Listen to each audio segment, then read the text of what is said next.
কুরআন আমাদের সংবিধান, ওরাও সবাই তার বিজয় নিশান। কথা বলুন ঠিক না বেঠিক?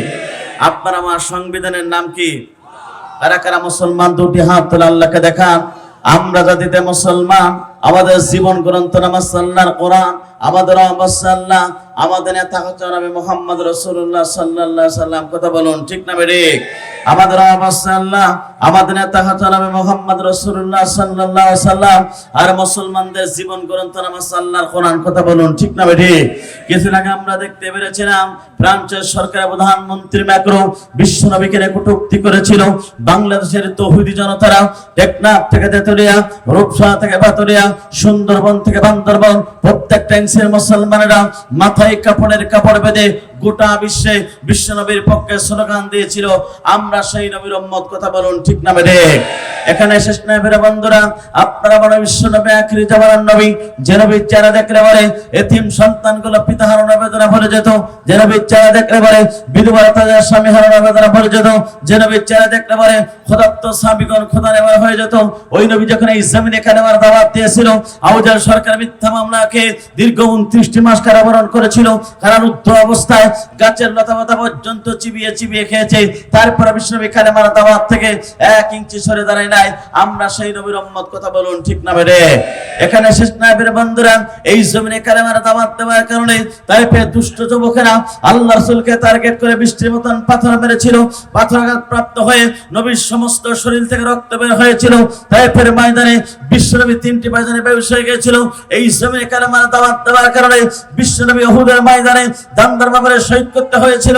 এই জমিনে কালেমার দাওয়াত দেওয়ার কারণে মাতৃভূমি ছেড়েছিল, পিতৃভূমি ছেড়েছিল, জুলুম নির্যাতনের শিকার হয়েছিল। তারপরে বিশ্বনবী কালেমার দাওয়াত থেকে 1 ইঞ্চি সরে দাঁড়ায় নাই। কথা বলুন ঠিক না বেঠিক?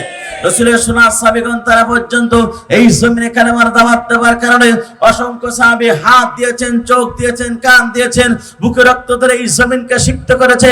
তারপর রাসূলের প্রিয় সুন্নাহ সাহাবীগণ তারা পর্যন্ত 1 সেকেন্ডের জন্য বাতিল শক্তির কাছে মাথা নত করে নাই। কথা বলুন ঠিক না বেঠিক?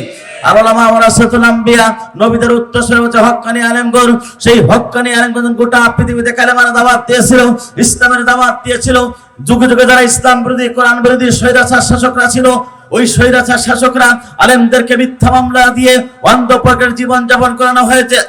অসংখ্য আলেমকে আয়না ঘরে ফেলে মারা হয়েছে। অসংখ্য আলেমকে এখনো পর্যন্ত কুটা মিশা জেলখানা রাখা হয়েছে।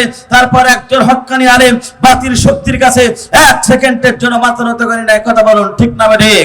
আফসোস লাগে, দুঃখ লাগে, প্রিয় বন্ধুরা লক্ষ্য করুন, যিনি গোটা পৃথিবীতে 50টা বছর ধরে কোরআনের তাফসীর করেছিল, কাবা ঘরে 3 দিনের থেকে পড়ার সুযোগ পেয়েছিল, 2 রাকাত নামাজ পড়ার সুযোগ পেয়েছিল, যার কণ্ঠে কোরআনের তাফসীর শুনে হাজার হাজার ইহুদি নাস্তিকরা কালেমা পড়ে মুসলমান হয়ে গেছিল, যার জন্য গোটা বিশ্বের সবচেয়ে জানাজার ব্যবস্থা গ্রহণ করা হয়েছে।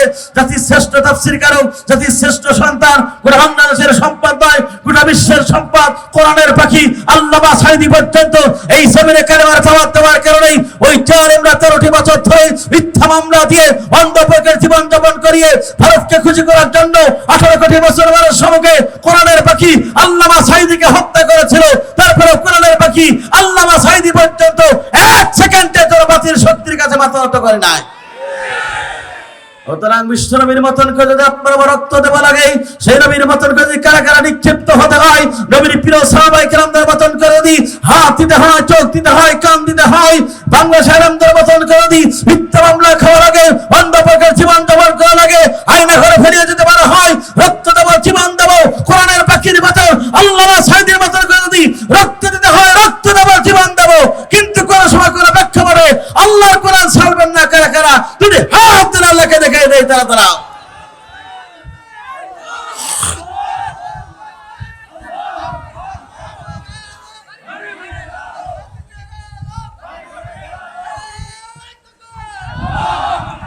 কোরআন আমাদের সংবিধান, ওরাও সবাই তার বিজয় নিশান। নেতা আমাদের রাসূলুল্লাহ, লা ইলাহা